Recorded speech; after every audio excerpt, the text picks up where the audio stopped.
Assalamualaikum warahmatullahi wabarakatuh. Shalom, Om Swastiastu, Namo Buddhaya, Salam Kebajikan.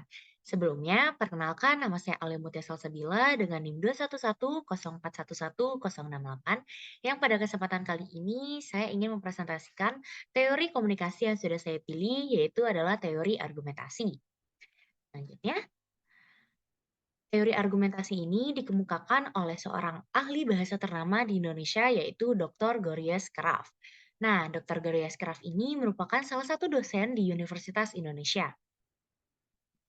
Selanjutnya, definisi dari teori argumentasi yang dikemukakan oleh Gorius Kraf di dalam bukunya yaitu Argumentasi dan Narasi ini adalah argumentasi adalah suatu bentuk retorika yang berusaha untuk mempengaruhi sikap dan pendapat orang lain agar mereka itu percaya dan akhirnya bertindak sesuai dengan apa yang diinginkan oleh komunikator atau pembicara. Nah, melalui teori argumentasi, komunikator berusaha merangkai fakta-fakta sedemikian rupa sehingga ia mampu menunjukkan apakah suatu pendapat atau suatu hal tertentu itu benar atau tidak.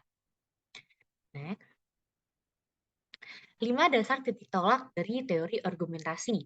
Yang pertama, komunikator harus mengetahui semua tentang subjek yang akan dikemukakannya, sekurang-kurangnya mengenai prinsip-prinsip ilmiahnya.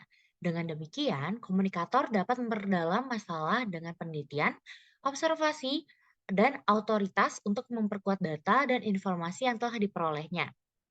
Yang kedua, komunikator harus bersedia mempertimbangkan pandangan-pandangan atau pendapat-pendapat yang bertentangan dengan pendapatnya sendiri, dengan tujuan untuk mengetahui apakah di antara fakta-fakta yang diajukan oleh lawan ada yang dapat digunakannya, sehingga justru akan memperlemah pendapat dari lawan.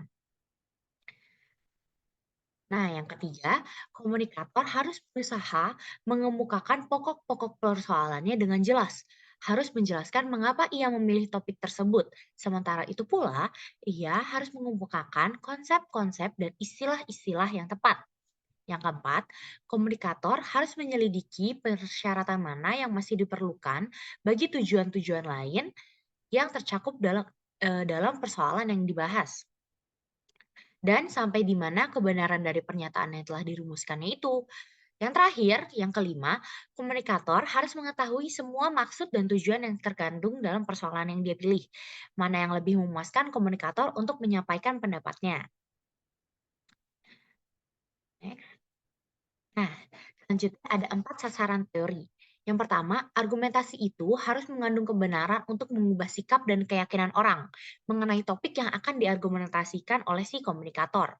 Yang kedua, komunikator harus berusaha untuk menghindari setiap istilah yang dapat menimbulkan prasangka tertentu.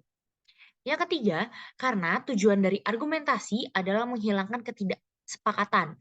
Makanya harus dihindari istilah-istilah yang bisa menimbulkan prasangka tertentu. Selanjutnya yang keempat, yang terakhir, komunikator harus menetapkan secara tepat titik ketidaksepakatan yang akan diargumentasikannya. Selanjutnya, langkah-langkah untuk membuat argumentasi. Yang pertama adalah proses pengumpulan bahan-bahan yang sangat penting. Jadi proses ini tuh, komunikator akan mengumpulkan bahan-bahan yang diperlukannya. Ini merupakan latihan keahlian dan keterampilan tersendiri. Suatu latihan yang intensif dan akurat bagaimana seorang memperoleh informasi-informasi yang tepat untuk tiap objek atau persoalan. Yang kedua, rencana penyusunan yang baik.